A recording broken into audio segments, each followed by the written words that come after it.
Well, my name is Connor Chang, and today I'll be presenting on the topic of hybridity of identity. So, table of contents, definition, acculturation related research, what is it on a global scale, and the connection to my own personal life. So, what does it mean? According to the Oxford English Learner's Dictionary, hybrid as a noun means anything derived from heterogeneous sources or composed of different or incongruous elements. Connecting this to a global aspect, hybridity acknowledges that identity is formed through an encounter with difference.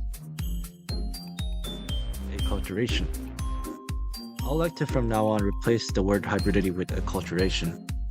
Acculturation is a term that shows how people are hybridized when facing differences. According to the Oxford English Learner's Dictionary, once again, acculturation signifies the adoption or adaptation to a different culture, especially to a majority group. To go into more detail on acculturation, let me summarize the results of the research conducted by Berry in 2005, which aimed to consider the process of acculturation in terms of best strategies to use so that members of both cultures benefit mutually.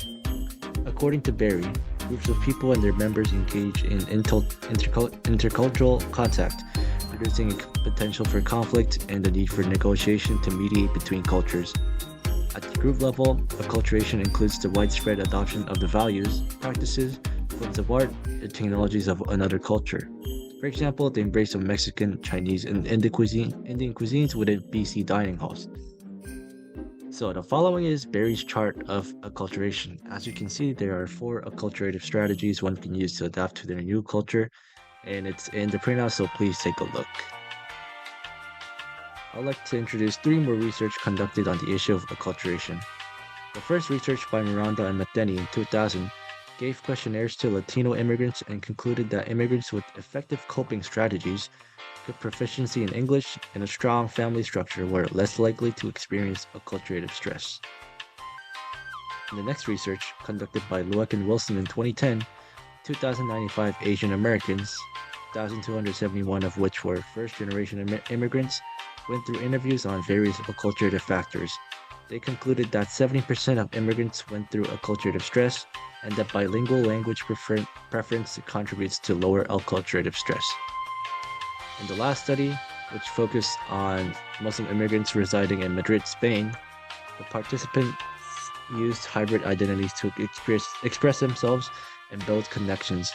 They held on to their ties with Madrid or Spain, while at the same time embracing their minority identity and diverse cultural practices.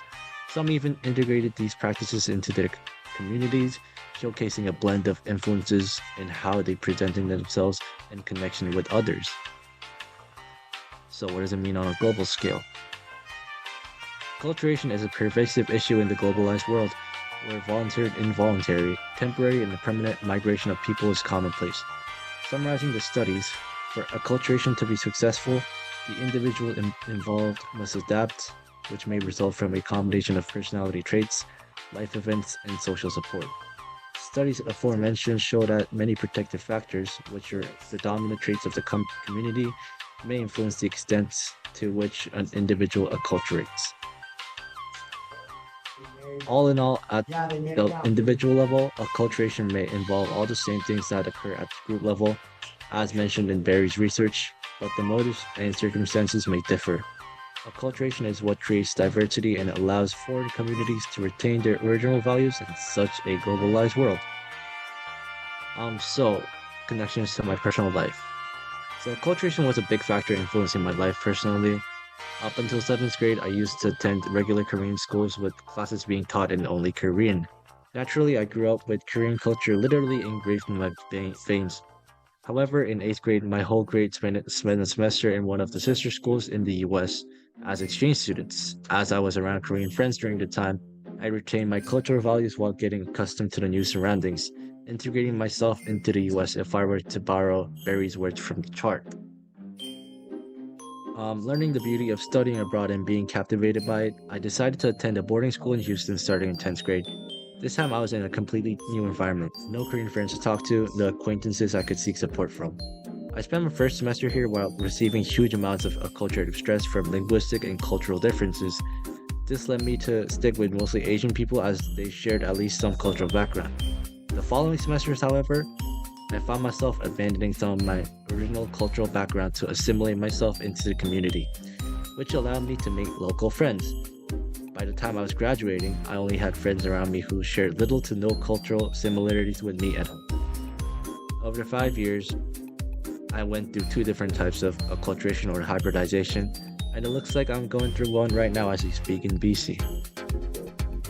So I'd like to end off the presentation with a quote from Sherry Turkle, an American sociologist. She has become part of the tribe by behaving like its members.